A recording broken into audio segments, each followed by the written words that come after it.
Maravilha, pessoal. Muitíssimo boa tarde. Aqui fala com vocês o Rodson, sou coordenador de marketing da TechSoup Brasil. Quero agradecer demais a presença de todos aqui hoje, nessa quarta-feira, dia 28 de abril de 2021. Temos o privilégio hoje de ter uma convidada especial, palestrante, especialista no assunto, para dividir com a gente um pouco do conhecimento que ela tem no assunto, né?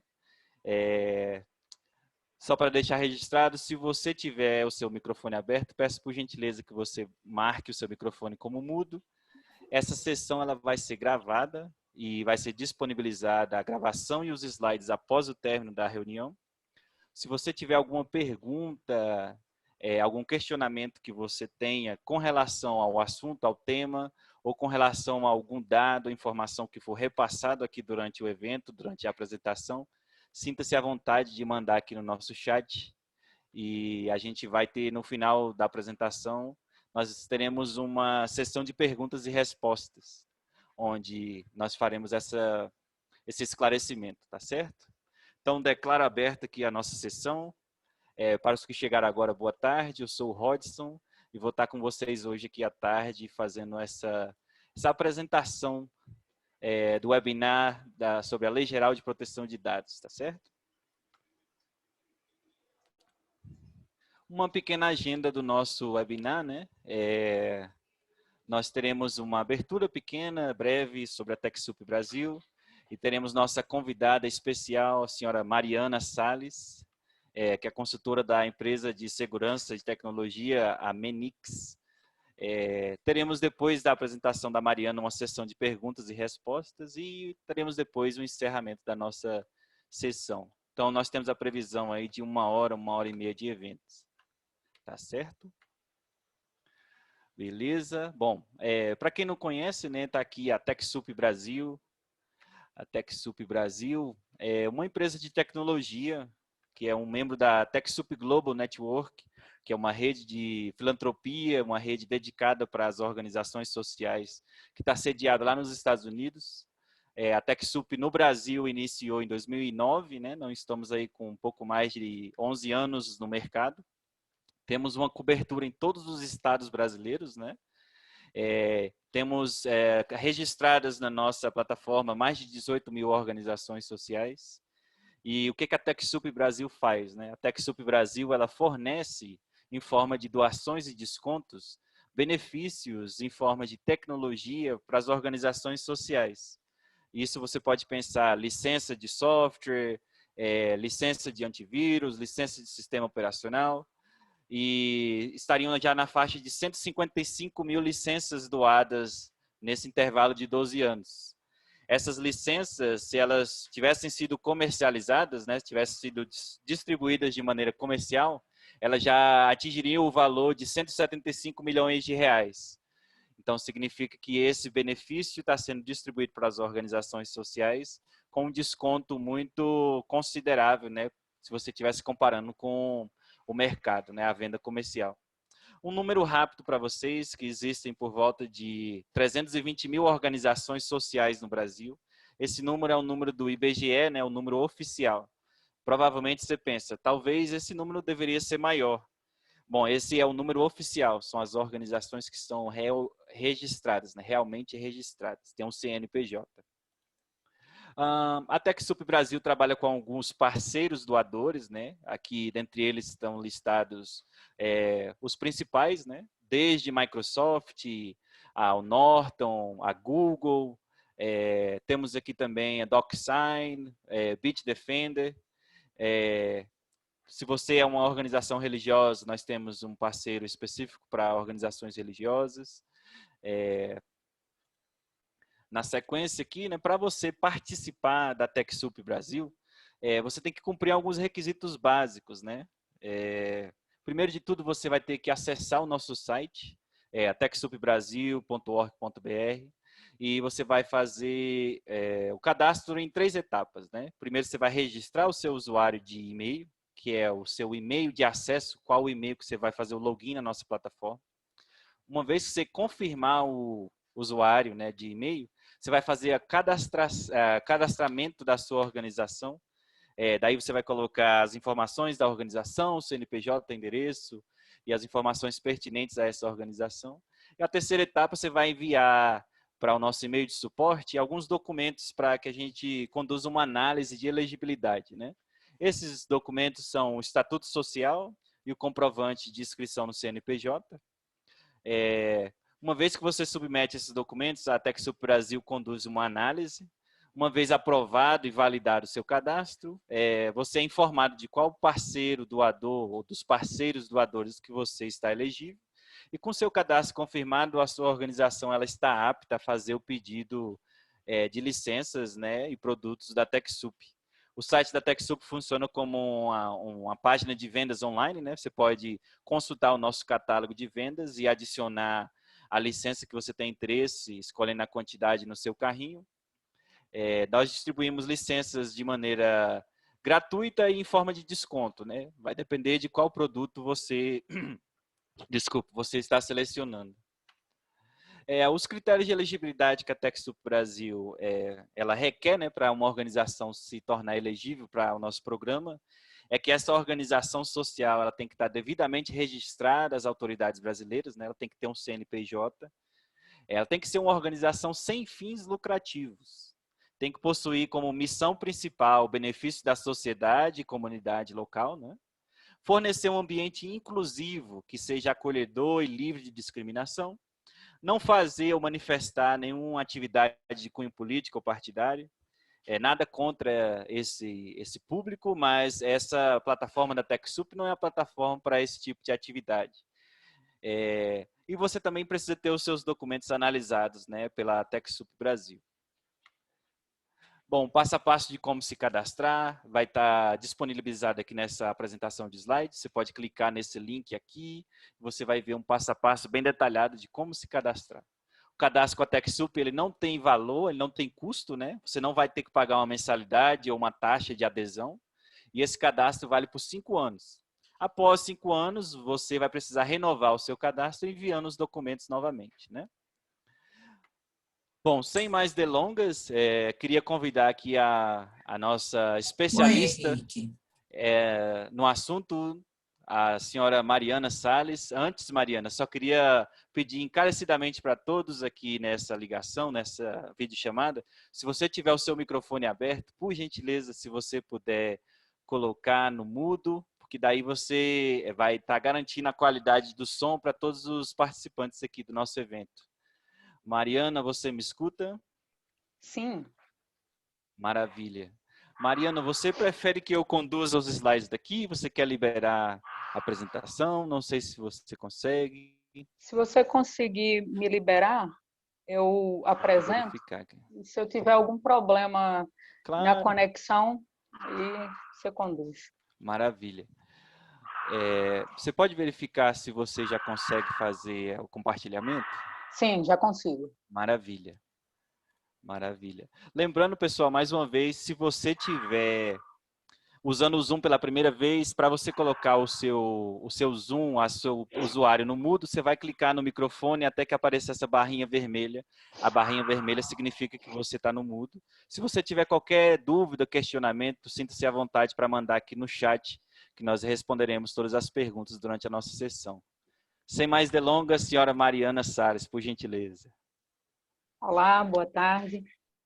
Para mim é um grande prazer estar participando dessa live, na pessoa do Avando e do Rodson. Agradeço o convite, sua equipe maravilhosa, que tivemos já alguns encontros, justamente para alinhar o que deveria ser apresentado dentro do nicho das ONGs. Gostaria também de parabenizar a todos pelas iniciativas. Eu participo de um grupo que ainda não podemos chamar de ONG, eu estava vendo sua apresentação, Rodson, e eu sei o quanto é suado esse trabalho. A gente tem um trabalho com resgate de cães e gatos em Recife. Eu sou recifense, mas moro em Brasília já há alguns anos, e eu sei como é árduo chegar até o ponto de ter um CNPJ e poder trabalhar legalmente. Então, parabenizo a todos pela iniciativa. Bom, eu sou Mariana Silveira, aqui estou apresentando a Menix, ou Menix. Nós somos uma consultoria em LGPD, temos o nosso site, se vocês quiserem depois acessar e conhecer um pouco melhor. Nós somos especializados em LGPD, voltados aos aspectos de segurança e tecnologia da informação, gestão de projetos, gestão de processos, gestão de riscos, e além de um completo aparato jurídico durante todo o nosso projeto. Bom, eu me apresento pessoalmente, sou pós-graduada em Segurança da Informação e Ciência de Dados, possuo MBA em Gestão de Riscos Organizacionais, trabalho no setor público também, com experiência em logística e em gestão de riscos no setor elétrico, e tenho também essa consultoria em LGPD. Estamos sempre andando junto com o mercado, tentando entender o mercado. Aqui são algumas das minhas certificações. Sou membro da Associação Nacional de Profissionais da Privacidade de Dados e estou no grupo de Segurança da Informação. É um comitê específico que a gente trata sobre a segurança.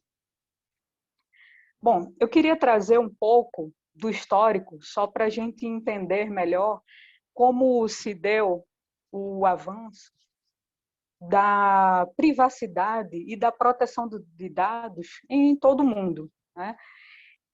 Desde 1890, iniciou-se o tratamento sobre direito à privacidade. Foi um artigo publicado na revista de Harvard, em que foi um primeiro momento registrado a respeito de privacidade. Depois, em 1948, vimos o artigo 12 da Declaração de Direitos Humanos, também tratando a respeito de privacidade de dados. Em 1995, uma diretiva de proteção de dados pessoais foi publicada na União Europeia sobre a livre circulação de dados, até o advento da GDPR, que é a similar da LGPD lá na Europa, que em 2012 trouxe uma unificação de regras, trazendo esse regulamento para toda a União Europeia.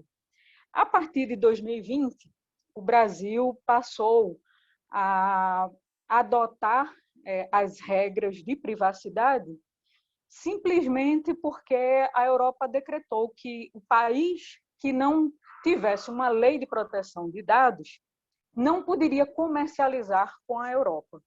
Então, foi exatamente por conta disso que o Brasil correu, e foi realmente muito rápido, porque senão a gente não teria esses parceiros econômicos.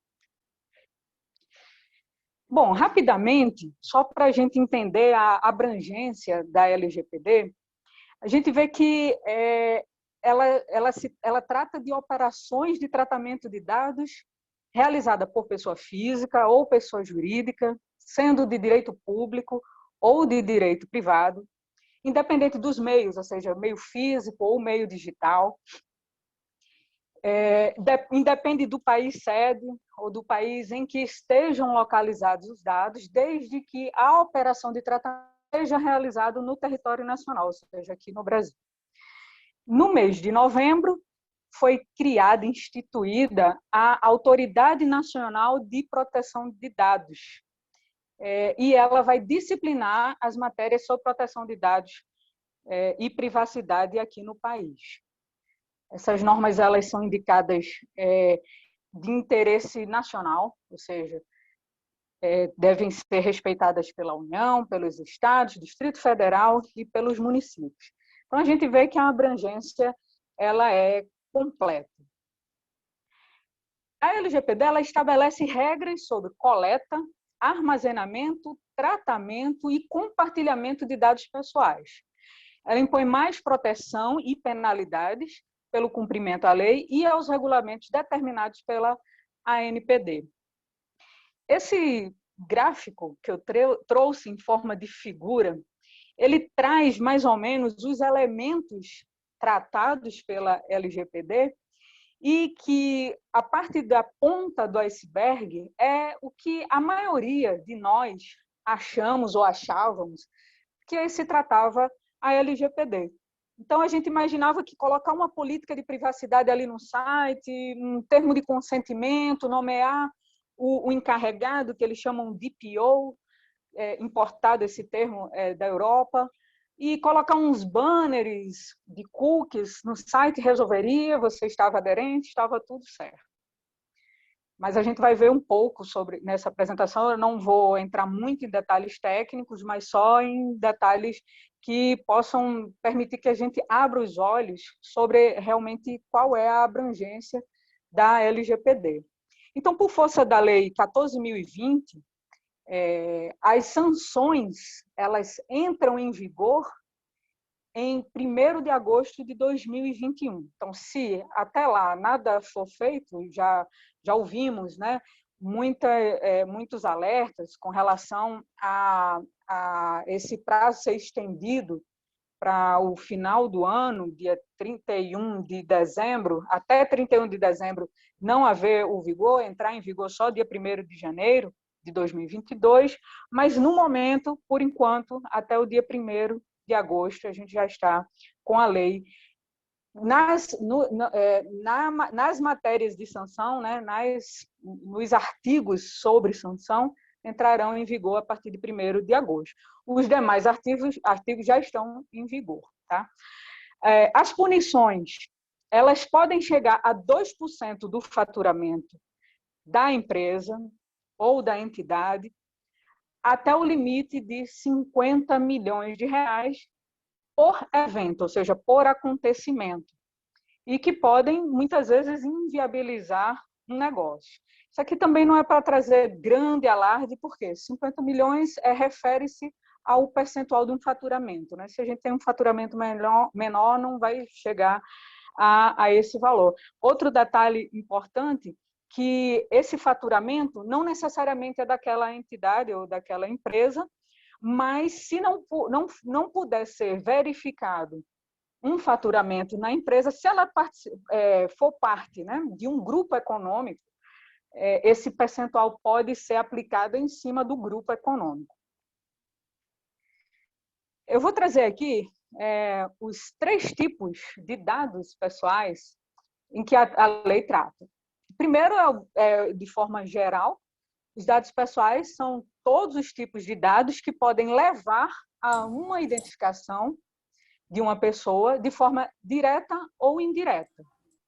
Alguns exemplos, o nome, que em geral é de forma direta, a não ser que existam homônimos, mas o RG e o CPF não, são dados de forma direta, o passaporte também, carteira de habilitação, endereço, telefone, e-mail, endereço de IP, data de nascimento, placa de carro, localização via GPS e dentre outras questões. Inclusive, com relação à placa de carro, já se verificou que alguém foi identificado por causa da calota do carro, ou seja, era alguma coisa, né, muito específica, enfim, que não tinha como ser outra pessoa, então foi considerado uma identificação pessoal.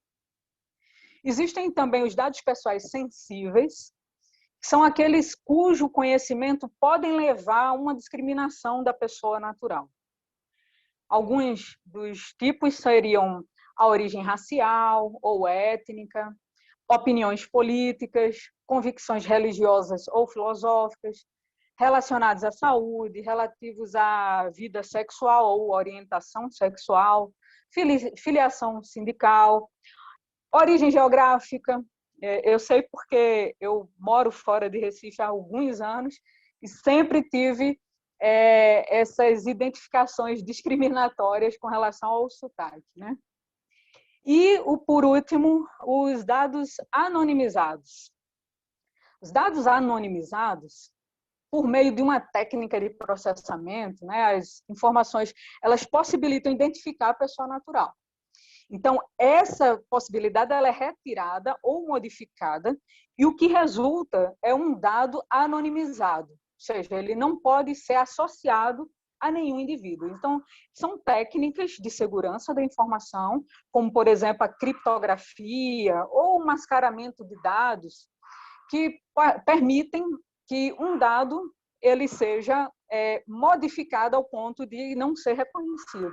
É o que às vezes acontece quando a gente entra em algum aplicativo, quer seja de banco ou de cartão de crédito. Às vezes a gente vê que existem, no lugar de colocar um número inteiro, quer seja do seu CPF ou do seu cartão, coloca um XXX, ou seja, para não permitir aquela identificação. Seria mais ou menos isso daí. E um aspecto que também é muito trabalhado, e que vocês já devem ter percebido com relação aos dados sensíveis, né? Porque muitas ONGs trabalham com dados sensíveis, também tem as questões de dados pessoais de crianças e adolescentes. Primeiro, todo tratamento de dado para criança e adolescente deverá ser realizado em seu melhor interesse. Deve ser realizado com um consentimento específico, em destaque dado por pelo menos um dos pais ou pelo responsável legal. E os controladores, quem são os controladores? São as entidades. Deverão manter pública a informação sobre os tipos de dados coletados. Manter pública a informação sobre os tipos de dados, não os dados. Então, o que significa que a ONG, no caso, ela teria que dizer, olha, eu coleto os dados de nome, porque eu preciso identificar uma pessoa, se eu for promover alguma ação com relação à pessoa, eu vou precisar ter o nome dela, talvez o CPF, ou seja, um dos dados você vai precisar informar que tem aquele tipo de dado de nome de pessoa ou de CPF, explicitando o nome ou CPF, tá? E de sua utilização e os procedimentos. Como você utiliza, como você processa aqueles dados, por que você está coletando aqueles dados, tudo tem que ser muito claro e transparente, porque a lei exige. Aqui eu trago 2 casos relativamente recentes, do mês de fevereiro, que trazem a questão da segurança da informação. O que eu estou querendo mostrar aqui é que existe uma diferença entre segurança da informação e privacidade e proteção de dados. A segurança da informação, cujos pilares...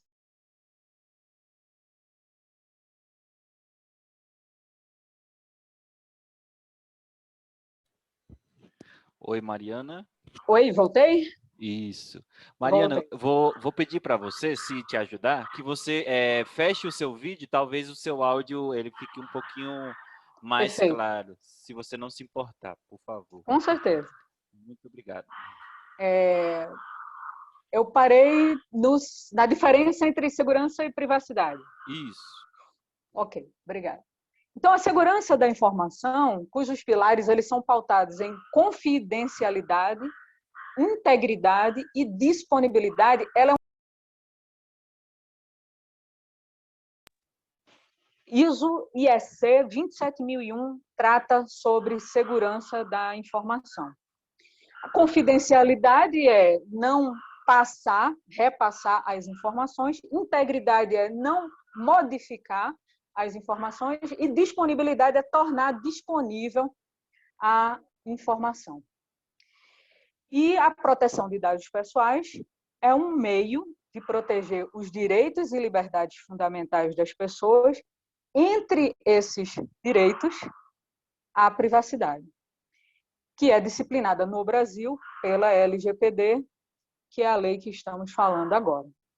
Eu trouxe só essa representação para deixar claro a diferença entre a segurança e a privacidade. A segurança ela é a base.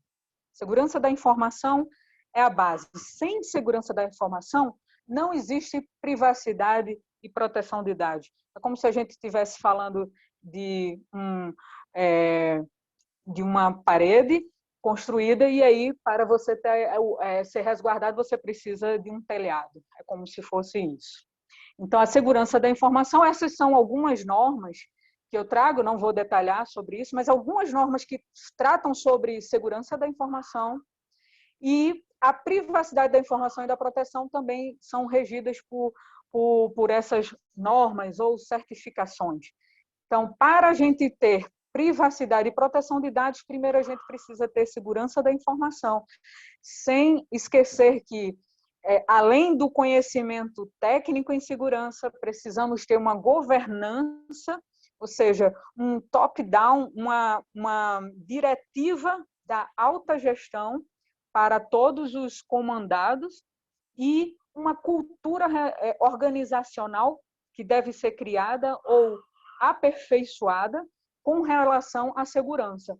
Você pode ter os melhores softwares do mundo, as melhores proteções do mundo, se você não tiver uma cultura organizacional, você pode perder os quesitos de segurança e de privacidade, simplesmente porque, por exemplo, um colaborador ele possa ter espetado um pendrive e esse pendrive ele trouxe de casa, que utilizou em outros computadores e aí trouxe para a rede alguns componentes que possam causar a invasão, a inviabilidade de sistemas e de dados.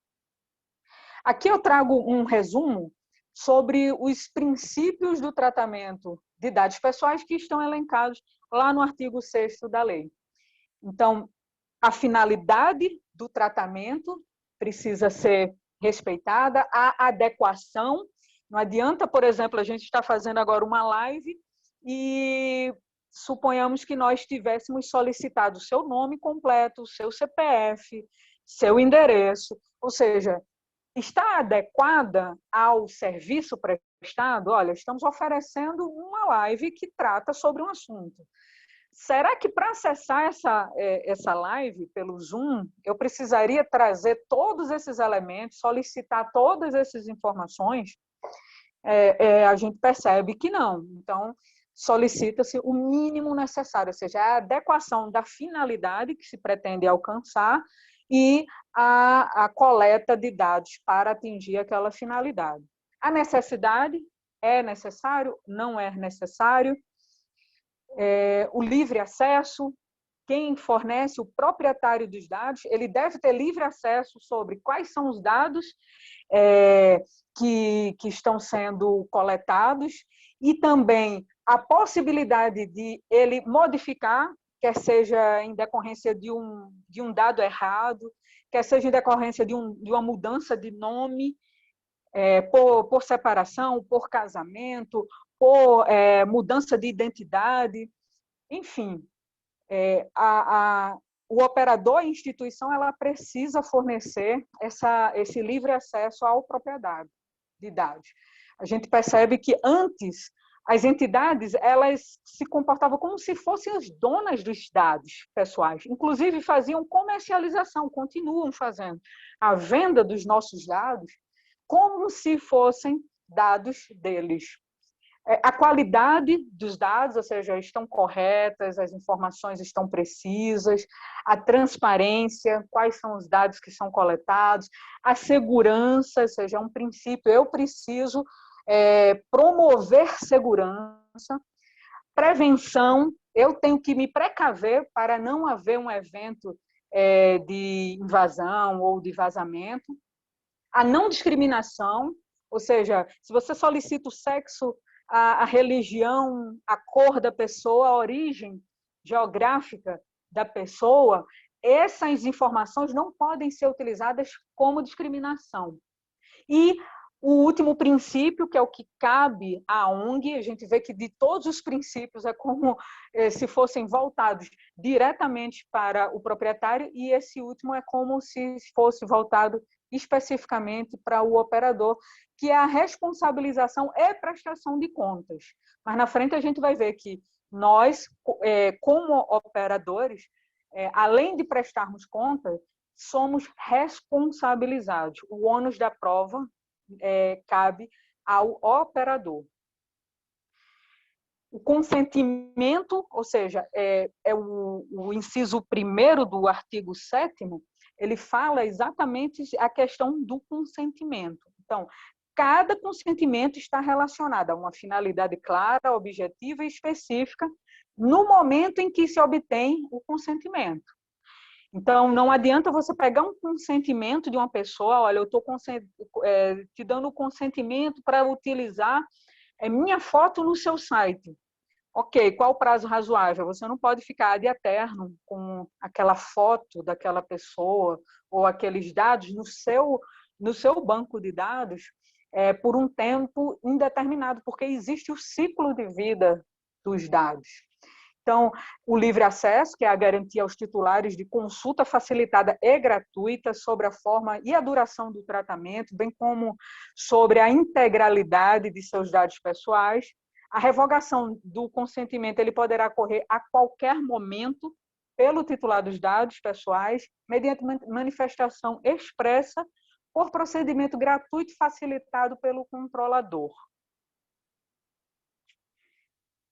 O ônus da prova, que eu já havia falado antes, que está no artigo 8º, o consentimento previsto no inciso 1º do artigo 7º, ele deverá ser fornecido por escrito ou por outro meio que se demonstre a manifestação da vontade do titular. O que seria isso?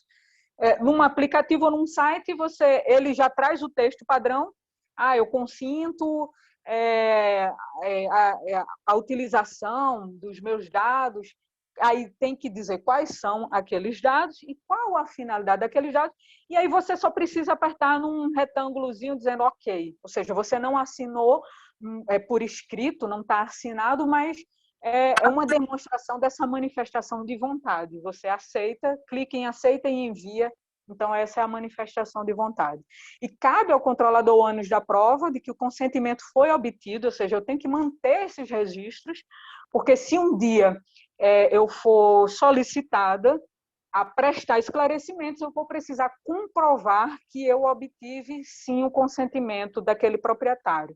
Então, quer seja por denúncias, quer seja no próprio processo de tratamento, eu vou precisar registrar, porque se eu for solicitada e instada a comprovar, eu vou precisar ter esse registro. Os direitos dos titulares, a gente tem mais na frente o resumo desses direitos, são 9. A confirmação da existência de tratamento, ou seja, ele tem o direito de saber, olha, você está fazendo um tratamento de um dado pessoal meu, você tem que conceder o acesso, a correção de dados incompletos, inexatos, desatualizados, a anonimização, o bloqueio ou a eliminação de dados necessários, a portabilidade de dados, ou seja, eu não preciso fazer todo um cadastro novamente, mas eu posso fazer uma portabilidade. A eliminação de dados tratados com o consentimento do titular, a informação sobre o compartilhamento dos dados. Então, se eu for compartilhar aqueles dados e eles foram consentidos para uma finalidade específica que não se refere ao meu compartilhamento, eu vou ter que solicitar novamente o consentimento para atingir essa finalidade de compartilhamento. E informação da consequência do não consentimento. Então, tá bem, você não consente. Ok, mas aí eu tenho que te preparar e dizer assim, olha, já que você não consente, eu não vou conseguir tratar seus dados. Então, precisa informar claramente isso. E a revogação do consentimento a qualquer momento. E aí você vai poder ter acesso a meios que te permitam, olha, eu concedi sim, na semana passada, ou então faz meia hora.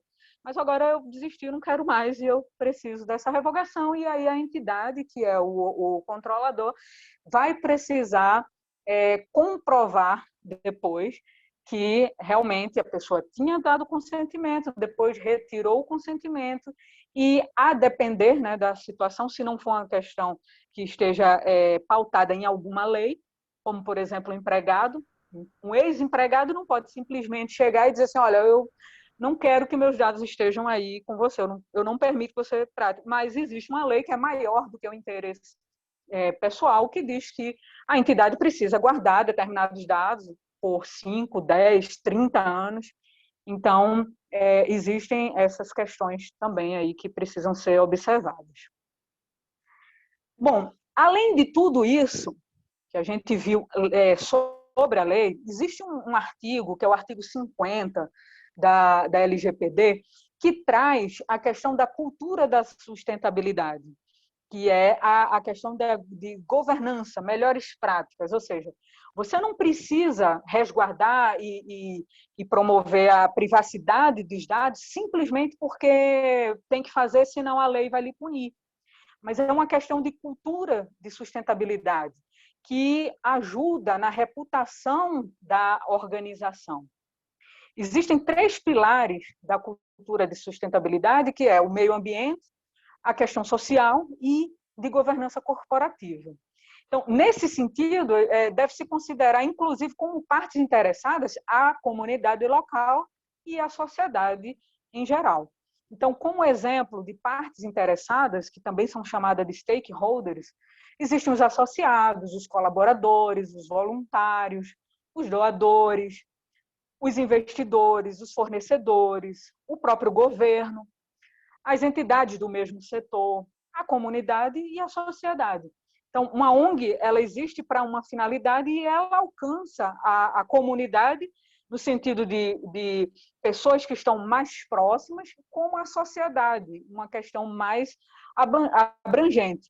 Então, a reputação ela é muito importante com relação aos stakeholders, porque para você fazer uma doação, uma colaboração, ser um voluntário, se associar, você precisa saber a questão da imagem que aquela entidade ela construiu, a reputação. Imagine você estar numa ONG com mais de centenas de milhares de pessoas cadastradas e você saber que houve uma invasão, houve um vazamento de dados. Então, isso pode comprometer a questão da reputação e pode comprometer investimentos e doações. Então, a cultura de sustentabilidade ela está pautada no meio ambiente, ou seja, no consumo sustentável, na geração de resíduos sólidos, na logística reversa. O pilar social ele traz a questão das condições de trabalho, de privacidade e segurança de dados que ela oferece para os usuários dos dados. A governança, que é a questão ética, transparência e de ambiente de controle. Então, eu estou numa ONG, eu estou fazendo uma doação, eu quero saber se existe um ambiente de controle. Há um ambiente de controle ali, há um ambiente de ética, os princípios fundamentais da pessoa física são preservados. Então, tudo é uma questão que suplanta, inclusive, a questão da própria lei ou de quaisquer sanções que ela possa aplicar. Com relação às sanções, a gente já viu lá no início que outros normativos trazem a questão da privacidade e hoje já existe aplicação de multa com relação à privacidade de dados, não em cima do que a ANPD promoveu como sanção, mas o próprio o Ministério Público já fez, já aplicou algumas sanções devido a vazamentos de dados pessoais, o PROCON, enfim, não vai ser a questão da vigência das sanções da LGPD especificamente que vão evitar algum tipo de multa, porque já existem outros diplomas que fazem isso. Bom, falado tudo isso e explanado sobre essas questões introdutórias da LGPD, eu passo aqui para qual é o trabalho que a Meninx ela oferece para que haja essa proteção e essa segurança para que as entidades, os operadores, eles possam trabalhar sem aquele medo de sofrer alguma sanção ou de não estar adequado à questão da sustentabilidade. Nós trabalhamos com 5 fases de aplicação do sistema de gerenciamento, de proteção de dados. E o primeiro é a preparação, ou seja, basicamente, o que seria essa preparação? Seria um estudo da sua maturidade. A maturidade da empresa, o que é que ela tem hoje com relação à segurança da informação e à privacidade e onde ela precisaria chegar. A questão da organização é exatamente a gente se debruçar sobre toda a documentação da ONG, organização de políticas, de avisos, de termos de consentimento, de todo o aparato com relação à organização documental. O desenvolvimento e a aplicação aí é uma questão mais técnica, de tecnologia da informação mesmo, de segurança de sistemas, lembrando que também é uma questão física, de meio físico, que a LGPD trabalha, ou seja, se existem arquivos, quer sejam físicos ou quer sejam em base de dados, a gente faz todo o desenvolvimento e a implementação da privacidade. A parte da governança basicamente a relação da ONG ou do operador com os seus os usuários das informações, quer sejam pessoas que estão associadas, quer sejam seus próprios empregados, todos os dados pessoais que são tratados ali, a gente faz uma organização de tudo que precisa ser feito e relatado com relação a esse tratamento entre a pessoa física e a entidade.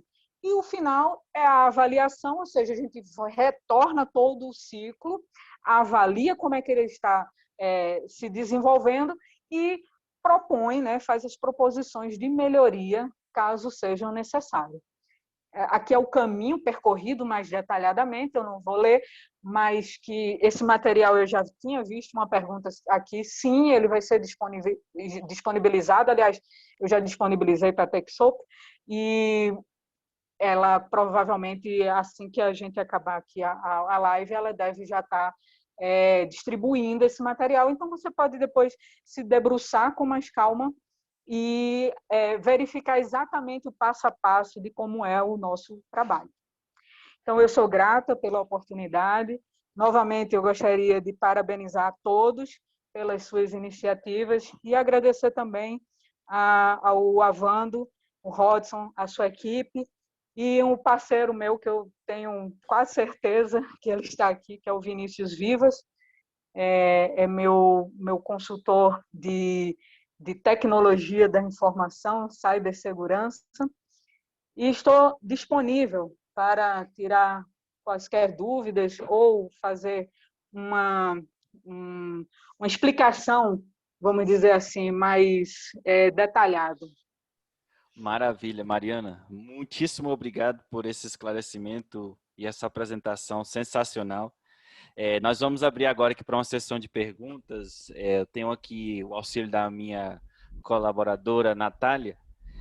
Só para deixar registrado, antes da gente entrar na parte de perguntas, se você não recebeu um e-mail com o link dessa live, provavelmente foi porque o e-mail que foi enviado via sistema, e o sistema ele fez o envio ao meio-dia.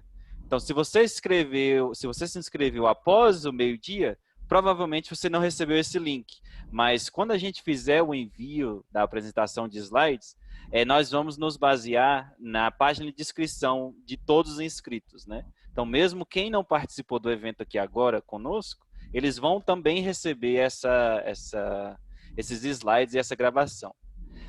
Deixa eu verificar aqui. Natália, você pode, por gentileza, passar para a gente a primeira pergunta para a Mariana? Rodson, está me ouvindo? O pessoal está me ouvindo? Só um minuto, eu sou o Avando, tá? Eu queria só entrar para fazer um agradecimento especial a todos vocês que estão participando da live, parabenizar a Mariana pela excelência da apresentação dela e dizer a todos vocês que trabalhamos no terceiro setor, que nós achamos esse assunto muito relevante, muito importante, motivo pelo qual nós resolvemos trazer para a discussão, para que todas as organizações sociais possam conhecer. Então, eu queria só parabenizar a equipe aqui da TechSoup, na pessoa do Rodson, a Mariana, o Vinícius, tá? Que são os nossos parceiros nessa empreitada, né? E também parabenizar todos vocês que estão participando dessa live, porque esse tema é um tema super importante e vai afetar os nossos trabalhos de uma forma bem forte, tá? Muito obrigado, então. Obrigado, seu José. Só para constar, o seu José Avando é o nosso diretor aqui da TechSoup Brasil. Muito obrigado pelo comentário. Acho que a gente ainda não parou para pensar na importância e a magnitude que essa mudança, essa nova lei, ela vai fazer em todos os aspectos. Seja você organização social, entidade beneficente, ou você como pessoa mesmo, você que tem a sua empresa. Essa Lei Geral de Proteção de Dados, ela vai ser aplicada para todos. Como a Mariana falou, e eu estou aqui para apenas reforçar, essa lei ela já está em vigor. O que está sendo processado ainda são as sanções, que são que as penalidades. Mas a lei já está valendo, certo, Mariana? Exatamente, exatamente. A lei já está em vigor desde 18 de setembro do ano passado. Entendi. Mariana, eu tenho aqui uma pergunta do Pericles. Deixa eu verificar aqui. Olha, o Pericles está perguntando sobre a questão da punição ser 2% de faturamento. É 2% do faturamento anual, mensal, e pode ser usado as doações recebidas pela entidade? Isso também é contado como doação, é faturamento? Bom, o faturamento realmente ele ainda não foi disciplinado, né? Como eu falei, a lei ela está em vigor desde setembro do ano passado. Em novembro foi criada a NPD e ela ao longo sou eu que saí? Quem é que está carregando aqui? Ah, sim, desculpa. Isso. Eu pensei que eu tinha caído agora. Ao longo desse ano, ela já lançou uma agenda de regulação. Então, alguns aspectos eles ainda serão regulados. Inclusive, é uma pergunta, a gente participou de uma consulta pública pela Associação Nacional de Profissionais de Proteção de Dados. Nós levamos várias questões e uma delas é exatamente essa. Esse faturamento é qual faturamento? Bom, as doações, se você pode utilizar, você vai ter que utilizar do faturamento. O que é o faturamento? É tudo que você recebeu. E se o que você recebeu foi de doação, será de doação. Se você é uma ONG que recebe por associação, pela aquela mensalidade, vai ser em cima disso, é em cima daquela receita, né, que você teve, quer seja oriunda de doação, de inscrição, enfim, do que entrou. Faturamento, ele é e você olha, se você for olhar, não é sobre a receita, né? É sobre o faturamento. Então, quando você tem o faturamento lá em cima, você ainda tem suas deduções. E aí sai um valor líquido. E não é em cima do líquido, é em cima do faturamento, antes, inclusive, do bruto. Então, vai ser em cima do que você arrecadou. Se foi doação, é de doação. Se foi de valor de mensalidade, né, de associação, vai ser da associação. Maravilha. Olha, a pergunta aqui da Tainá.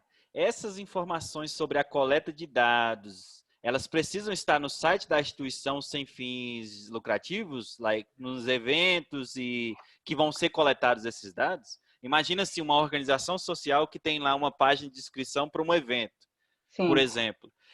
Tem que estar constando lá no site de que a organização está seguindo a Lei Geral de Proteção de Dados, o que ela vai fazer com esses dados coletados? Você pode falar um pouquinho? Exatamente, sim.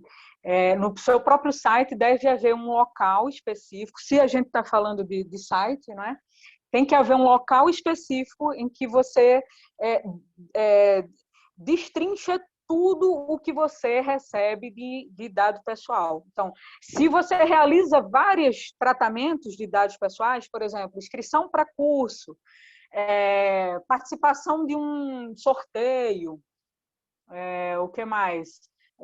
Enfim, quer que seja aquela finalidade, você vai ter que explicar, olha, estamos coletando essas informações por essa finalidade. Então, por exemplo, se eu vou entregar um prêmio a uma pessoa, eu vou precisar de um endereço, eu vou entregar onde? Né? A não ser que eu diga, olha, eu vou entregar um prêmio, você tem que vir aqui na minha sede pegar o seu prêmio. Mas se você quiser oferecer a comodidade de que o prêmio seja entregue na casa da pessoa, você vai dizer, olha, eu preciso do seu endereço, porque eu vou entregar o prêmio. Agora, não seria razoável você já pegar o endereço de todos os participantes. Ora, você só vai ter um prêmio, ou que sejam 5 ou 10. Então, você só vai pegar, na fase de coletar essa informação de endereço, por exemplo, você só vai utilizar esses dados de endereço apenas para quem você for entregar o prêmio. Então, precisa saber qual é a motivação, qual é a finalidade. Ora, eu nem fui ainda sorteada porque você já quer o meu endereço. Tá? Então, são essas questões que serão vistas. Imagina assim, imagina que a organização XYZ, lá do Paraná, está realizando um curso online de marketing digital. E aí as pessoas se inscrevem nesse curso, para isso elas fazem o cadastro dela e digitam algumas informações. Vamos dizer que o Zé Pereira, ele se inscreveu no curso, mas aí depois de um mês o Zé Pereira falou, eu não quero mais fazer esse curso. O Zé Pereira, ele pode pedir para essa ONG XYZ, para eles apagarem as informações dele? Ele é dono da informação dele? Sim, ele não só pode, como a lei diz que é um direito dele. Inclusive um curso, vamos lá, vamos pegar esse exemplo desse curso. Eu fiz a inscrição, ainda não sei se eu vou fazer o curso, certo? Porque eu não sei, vai depender da quantidade de inscritos. Então, eu iniciei lá meu processo, olha, se cadastra aqui e tal para participar desse curso. E, com o tempo, a pessoa não quis mais, por exemplo. Agora, suponhamos também que eu não vou fornecer um certificado para uma pessoa. É apenas um curso e acabou, não tem certificado. Para que eu quero o nome da pessoa? Porque eu posso chegar e dizer assim, olha, qual a finalidade? A finalidade de coletar seu nome é porque eu vou emitir um certificado, e o certificado está relacionado a um nome de uma pessoa. Mas se a pessoa não vai receber o certificado, para que eu quero o nome da pessoa? Eu quero saber quantas pessoas. Ok, olha, se você quer participar, me passe o seu e-mail, porque eu vou enviar o link de participação por e-mail. Eu só vou precisar do e-mail, lógico. Como é que a pessoa vai ter acesso ao link? A não ser que seja uma plataforma muito robusta e que você já coloque o link. Olha, quem quiser participar no dia tal, entra nesse link tal. Então, você não pegou dado de ninguém e, na hora, se aparecerem 50 mil pessoas, aí você vai ter que ter uma infraestrutura de TI para poder suportar isso daí. Não sei se eu respondi. Entendi. Não, maravilha, tá mais que claro. Mariana, olha, tem uma pergunta da Cíntia. A Cíntia diz: a renovação do certificado de utilidade pública pede a listagem dos beneficiários, com nome completo, CPF e endereço. Ela poderia mandar isso, já que é para o governo? Que ela está sentindo que os próprios beneficiários não gostam de dar todos esses dados para o certificado de utilidade pública. Olha só, quando eu citei lá o inciso 1º do artigo 7º, que é sobre consentimento, isso é uma das hipóteses de tratamento de dados pessoais. Então, quem quiser mais na frente debruçar sobre o tema, anote aí a lei e anote também esse artigo, o artigo 7º. Nesse artigo 7º, ele fala das hipóteses. A primeira hipótese é a do consentimento. A segunda, eu acho que é a quinta, não vou lembrar de cabeça, uma dessas hipóteses é com relação a cumprimento de obrigação legal. Olha, se há um cumprimento de obrigação legal, não é necessário obter o consentimento. Por obrigação legal, não, nem por cumprimento de contrato. Então, por exemplo, eu tenho um contrato de trabalho, eu não preciso solicitar o consentimento daquele empregado, olha, eu vou coletar seu nome, tá? Porque senão você não recebe o seu salário, eu vou precisar colocar seu nome no meu contrato. Não, a própria lei, ela já prescreve, né? Como, por exemplo, uma questão de saúde, eu acho que é o inciso 9º ou 8º, enfim. O que é que ele fala? Olha só, vamos supor que tem uma pessoa na ONG e está lá em atendimento. Estamos conversando normal, numa boa, essa pessoa desmaiou, ficou inconsciente. Então, a obrigação primeira é o direito à vida, né? Então, a gente precisa salvar a vida daquela pessoa. O que é que a gente vai fazer? Vai pegar aquela pessoa, colocar num meio de transporte e levar ela num hospital. Chegando lá, ela não vai ter sua consciência estabelecida para dizer qual é o nome dela, qual, não é nada. Então, você como colega, por exemplo, ou como um patrão, enfim, você pode chegar e dizer assim, olha, é fulana e essa pessoa passou mal e aí ela vai ser atendida, vai ser recolhido material genético dela, ou seja, vão fazer coleta de sangue, enfim, todos os procedimentos com relação ao direito à vida que aquela pessoa tem, eles vão ser tomados e isso daí também já consta na lei, tá? Quais são as questões de consentimento? São aquelas que não existe lei. Por exemplo, eu estou numa empresa e eu tenho os empregados e eu não preciso solicitar consentimento deles, mas e suponhamos que existam aqueles e-mails, né, de parabéns, de feliz aniversário, mensalmente está lá, fulano de tal, parabéns pelo seu aniversário, às vezes botam uma fotinha e tal. Aquilo ali não está estabelecido em lei, não é por cumprimento de contrato, não é por questão de segurança pública, não é questão de saúde, é uma opção. Então, assim, o que é que a gente vai fazer? A gente como entidade, a gente como ONG, né? A gente vai parar de mandar aqueles e-mails, porque ali teria que ter um consentimento, ou a gente vai solicitar o consentimento. E quem não quiser consentir, ela vai ficar à margem do processo, ou você simplesmente vai dizer assim, não, olha, já que está, né, essa problemática toda, vamos fazer o seguinte, a gente só parabeniza as pessoas genericamente, não coloca não, porque tem gente que gosta, né? Então, e tem gente que não gosta. Então, teria que ser assim, consentimento nesses casos que não estão nas demais hipóteses de tratamento. Mariana, tem uma pergunta que é sensacional. A pessoa, a Sabrina, ela está falando mesmo assim, ela tem uma dúvida. Com relação à aplicação da LGPD para organizações que atuam no território brasileiro e fora do território brasileiro. A Ótimo. LGPD, ela tem validade no Brasil, ela tem validade internacional, cada país tem a sua regra, as suas exceções. Como que funciona, Mariana? Eu acho que no terceiro ou quarto, não lembro, em algum slide, eu falei sobre o escopo, né? A abrangência da LGPD. Olha só, não interessa onde estão hospedados os dados, certo? Se é no Brasil, se é no Japão, se é em Cuba, Estados Unidos, não interessa onde se ele foi tratado aqui no Brasil, está sob a égide da LGPD. Tá? Aqui é igual no direito, eu não gosto nem de falar porque eu não sou da área, mas assim, quando a cidadania, né? Aqui no Brasil é o seguinte: nasceu no Brasil é brasileiro, né? Ou seja, aconteceu aqui no Brasil, o nascimento é brasileiro, mas, por exemplo, se for num país de primeiro mundo, não é bem assim. Então, a gente pode fazer essa correlação, entende? Não interessa a origem. Processou aqui, tratou aqui, está sob a égide da LGPD. Inclusive, né, Mariana, eu me lembro uma vez que você comentou de que o Brasil ele está fazendo esse movimento agora, mas a Europa e os Estados Unidos já têm regras e leis para esse fim específico, certo? Isso, exatamente. É porque, como eu falei em um dos slides, a gente correu com isso já em 2018, porque a União Europeia avisou, olha, se o Brasil não se adequar, nós não vamos ter relações comerciais com o Brasil.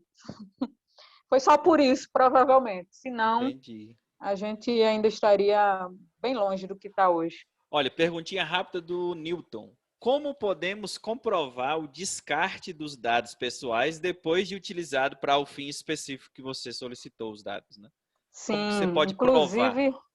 inclusive eu vi também, assim, passou muito por cima uma pergunta parecida com essa, né, com relação a quanto tempo, né?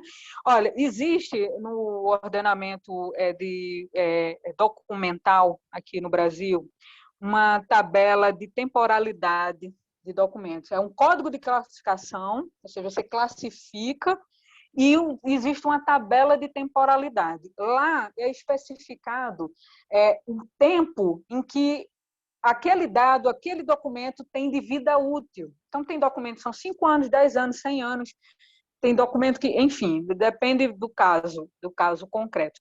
Existe uma questão tecnológica que a gente consegue, com um programa, a gente consegue armazenar, registrar todos os nossos passos dentro do processamento.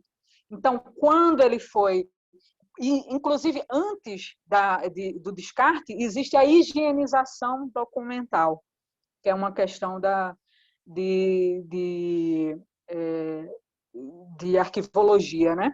Então, você higieniza e descarta, se for preciso descartar. Isso tanto para documentos físicos como para documento digital. Então, você precisa ter o registro e guardar esse registro, quer seja fisicamente, quer seja digitalmente. Entendi. Perguntinha do Paulo, ele está perguntando, no termo de adesão ao serviço voluntário, será que eles precisam solicitar autorização para armazenamento e tratamento dos dados que nele estarão contidos nesse formulário? Eu não conheço a legislação sobre voluntariado, mas, por similaridade, eu respondo o seguinte: se existir uma lei e essa lei ela contemplar que para você ser voluntário vai precisar reter alguma informação sua, então não vai precisar do consentimento. Por quê? Porque o consentimento está na hipótese do inciso 1. Tá? E se for uma questão contratual ou legal, se houver uma questão contratual ou legal, não precisa do consentimento. Então, infelizmente, eu desconheço sobre alguma lei do voluntariado, mas o que eu posso dizer é o seguinte: se estiver na lei, não precisa, se não, precisa. Entendi. Mariana, uma perguntinha. Olha só, eu tive uma experiência nos Estados Unidos há um tempo atrás, e lá nos Estados Unidos eu percebi de que o pessoal de lá, eles têm o CPF deles, que chama lá Social Seguro Security. Social, né? O Social Security. E lá é religioso. Ninguém não passa essa informação para ninguém. Só o banco sabe.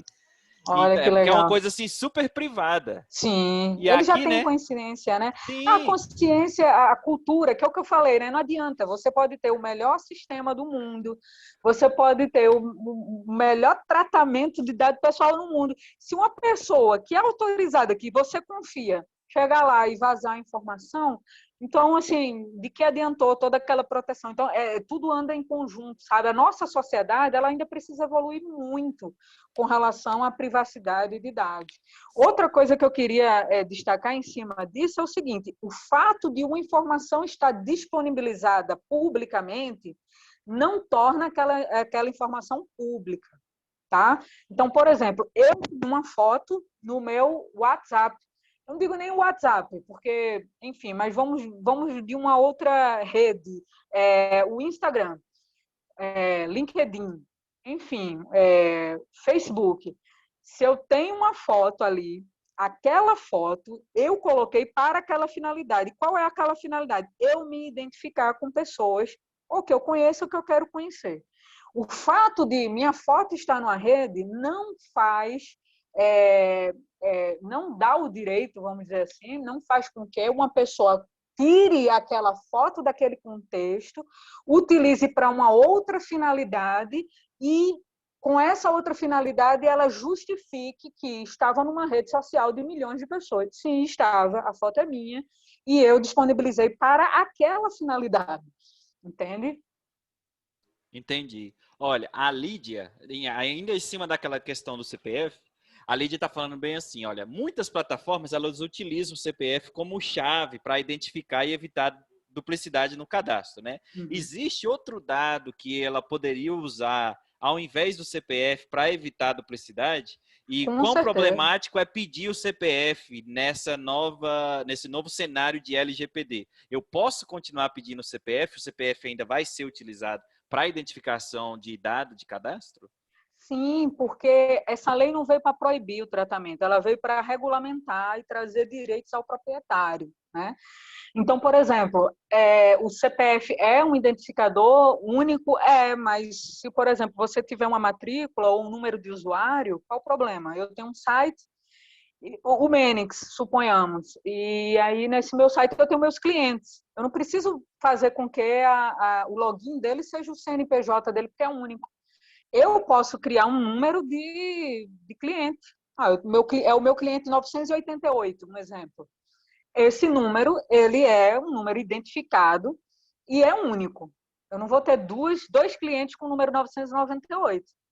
E isso não está ferindo a privacidade de dados, a proteção de dados, nem a privacidade do meu cliente. Entendeu? Entendi.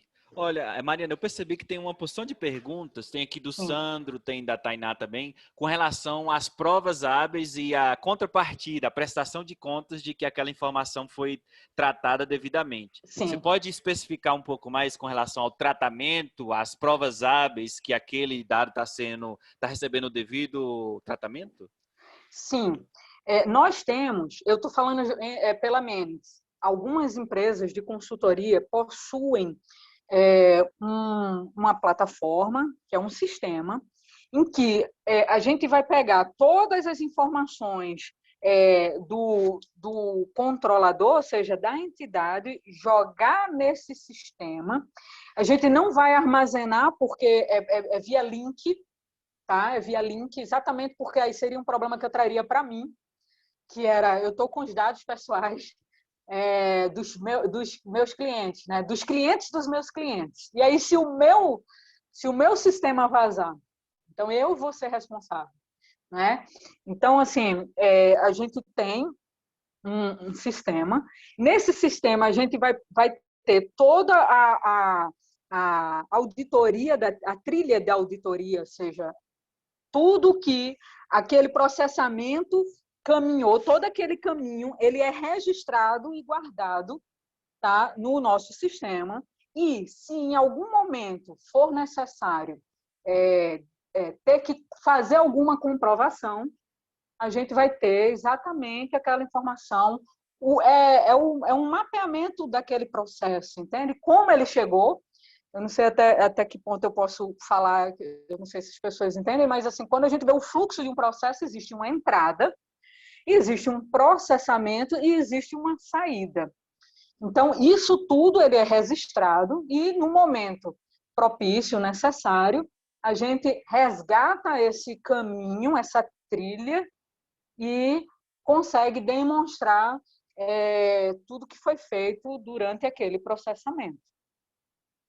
Entendi. Mariana, perguntinha da Amanda. Ela está perguntando, em relação aos funcionários, não há necessidade de adequação de contratos e qualquer outra documentação?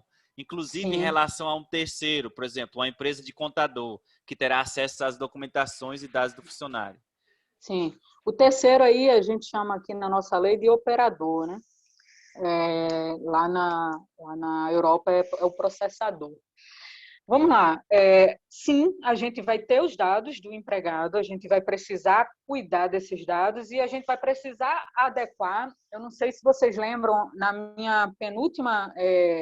no penúltimo slide, eu mostrei que a gente vai precisar fazer adequação de políticas, de questões de contrato, todo tipo de contrato, contrato com o empregado, contrato de prestação de serviço, inclusive com a empresa de contabilidade, que é o exemplo aí, porque nesse contrato tem nome, né, de pessoas que são os proprietários da empresa ou os representantes legais vão estar lá nesse contrato. Você vai ter que adequar as cláusulas contratuais, todas elas, sim. As políticas, elas são também adequadas. E o seu contador, ele funciona como um operador, ou seja, é o seu terceirizado. Mas você, como controlador, não só é responsável por todo o processamento que acontece na sua entidade, como você vai ser, no final das contas, o responsável pelo processamento no seu operador, ou seja, no seu terceirizado. Então, por exemplo, você contratou uma empresa de contabilidade, você nos contratou a Menix trabalhou em toda a sua privacidade e proteção de dados, contudo, o seu contador lá foi vítima de um vazamento. Claro que não aconteceria com a gente, hein, Rodson? Por quê? Porque nessa consultoria que a gente dá, a gente também estende o braço nos operadores. Não adianta você estar resguardado se os seus operadores não estão. Então, do momento da consultoria, se a gente verificar, primeiro a gente envia um aviso, você está adequado à LGPD? Quais são as ações que estão sendo tomadas aí no seu ambiente? Ora, se o operador ele demonstra interesse, olha só, a gente está mapeando ainda, a gente ainda está fazendo o diagnóstico. Então, você percebe o nível da maturidade daquele processador, você pode, inclusive, promover também uma consultoria lá naquele operador para que ele se adeque. E é a mesma coisa, você está em casa se protegendo da Covid, mas você recebe alguém que não está se protegendo. O que é que adiantou sua proteção? Não adiantou de nada, né? Então, você não só se protege, mas você tem que saber com quem você tem relação. Então, se esse operador ele demonstra estar em adequação, em processo de adequação, o risco ele vai ser menor. Então, a gente vai trabalhando essas questões aí. Agora, se ele não demonstra o menor interesse, então, possivelmente, o que a gente poderia propor é que você precisa trocar de escritório de contabilidade, já que ele não quer se adequar, porque isso daí está sendo prejudicial. Mesmo que você está todo precavido contra o Covid e recebeu uma pessoa que não está. Então, assim, o risco vai ser muito alto. Maravilha. Vamos avançando aqui para as últimas perguntas, que o nosso tempo já está próximo do fim. Olha, o Morris, ele está perguntando aqui, ó. Já que a gente comentou sobre o prazo, existe um prazo, dependendo da sua atividade e do campo que você está atuando, existe um prazo que você precisa manter aquela informação. Uhum. Eu preciso disponibilizar meios para o proprietário dos dados deletar de forma autônoma os seus próprios dados da minha base? Ou somente disponibilizar o espaço de solicitação para que esse mesmo dono dos dados ele solicite essa tarefa internamente e eu realize de forma manual? Sim, qualquer uma das possibilidades. A segunda, existe um prazo útil de atendimento ao usuário. Tá? Você não pode chegar e dizer assim, olha, me mande a sua manifestação. Você tem que dar um prazo útil, se eu não me engano, foi agora de 48 horas, eu acho que a gente tem. Eu tenho que confirmar esse prazo aí, tá? Mas sim, você pode fazer tanto de uma maneira quanto de outra. Você pode permitir que a pessoa entre e delete e saia e ela mesma leve os dados, ou você fazer isso manualmente, desde que no prazo hábil. Eu vou depois, eu acho que o Rodson vai me mandar as outras questões que não foram respondidas, e na ocasião eu vou confirmar esse prazo, Tá certo, essa solicitação. Maravilha. Última perguntinha aqui para a gente já seguir para o encerramento. A dúvida do Arthur, o Arthur Lucena. Ele está falando assim, ó, se eu coleto dados através de uma entrevista por telefone e o entrevistado me fornece em prol do serviço para beneficiar ele, eu preciso documentar de alguma forma esse consentimento pelo fornecimento dos dados? Sim, por exemplo, através de gravação e avisando ao entrevistado que o telefonema está sendo gravado. Maravilha. Mariana, eu vou avançando aqui. Eu ainda reforço que se você tiver a sua dúvida, você pode mandar no chat, como a Mariana aqui nos ilustrou, vai ser repassado para vocês as perguntas que não foram respondidas durante a nossa live, vai ser repassada a resposta para todo o grupo, né? Porque às vezes a dúvida de uma pessoa também é a dúvida de outra pessoa. não é? E às vezes você na hora não tinha dúvida, mas depois Exato. surgiu. Outra coisa também, por exemplo, depois de toda essa reunião, essa palestra sensacional que a gente teve aqui com essa profissional, a Mariana, Isso. se a dúvida veio depois do processamento da informação, sinta-se à vontade para mandar a sua pergunta por e-mail também. Eu vou aqui no final do slide, eu vou botar para a gente nosso endereço de e-mail, para que justamente você tenha essa liberdade de, se você tiver uma dúvida com relação à LGPD, a sua aplicação, que você mande para a gente. Inclusive, Mariana, eu já queria aqui estender esse argumento, dizendo que a Menix, essa empresa de segurança digital, ela oferece também um serviço de consultoria para adequação da LGPD dentro do seu ambiente, dentro da sua organização. Então, se você quer preparar a sua organização para a privacidade, se você quer estabelecer as estruturas e os mecanismos operacionais de privacidade, se você quer desenvolver e implementar os métodos de controle específico de privacidade e proteção de dados, se você quer estabelecer os mecanismos de governança e privacidade, avaliar os melhores aspectos de privacidade, realizar o treinamento e a capacitação da sua equipe nessa adequação, você sinta-se à vontade de contar com os serviços da Menix. Quando eu fizer o envio da apresentação dos slides e da gravação desse webinário, vou estar também verificando com as organizações que tiverem interesse de bater um papo com a equipe da Mariana numa espécie de diagnóstico, onde esse diagnóstico, a Mariana e a equipe dela vai sentar com você, vai analisar toda a sua situação e vai te passar um possível caminho para adequação. Qual seria o melhor caminho para a sua organização, que faz um serviço já em prol da sociedade, não seja penalizada por não estar adequada com essa nova lei. Certo, Mariana? Correto, agradeço aí, exatamente. A gente pode oferecer não só a consultoria, como também treinamentos para equipes, enfim, tudo pela Maravilha. privacidade e proteção de dados aí, vocês podem contar com a gente. Fechamento, então, Mariana, a sua última colocação. Se eu te perguntasse, Mariana, qual é a maior mudança, qual é a coisa que vai fazer mais diferença para as organizações sociais com a LGPD? O que você responderia?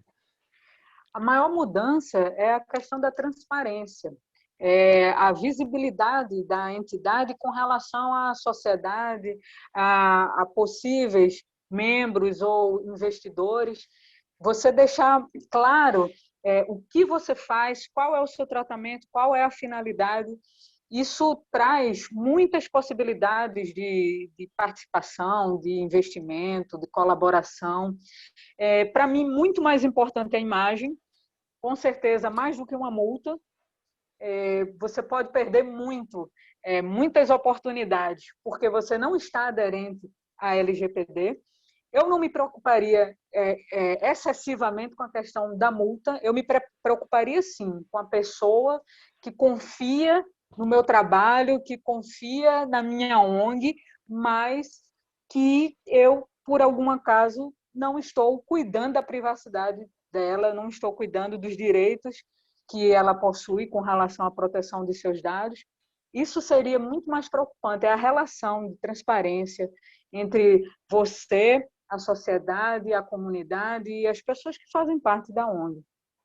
Sensacional, Mariana. Não tenho nem palavras para agradecer todos esses conhecimentos e ensinamentos aqui divididos conosco, né?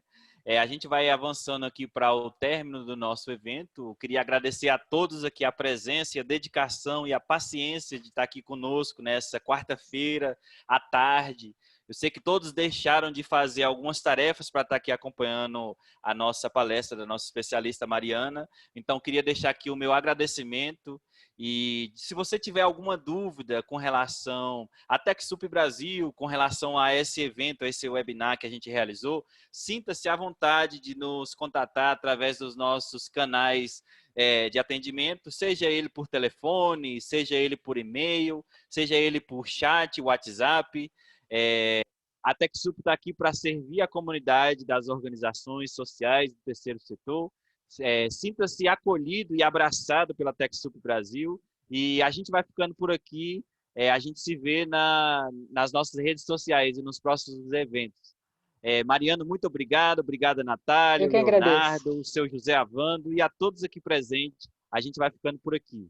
Até a próxima, pessoal. Tchau, tchau.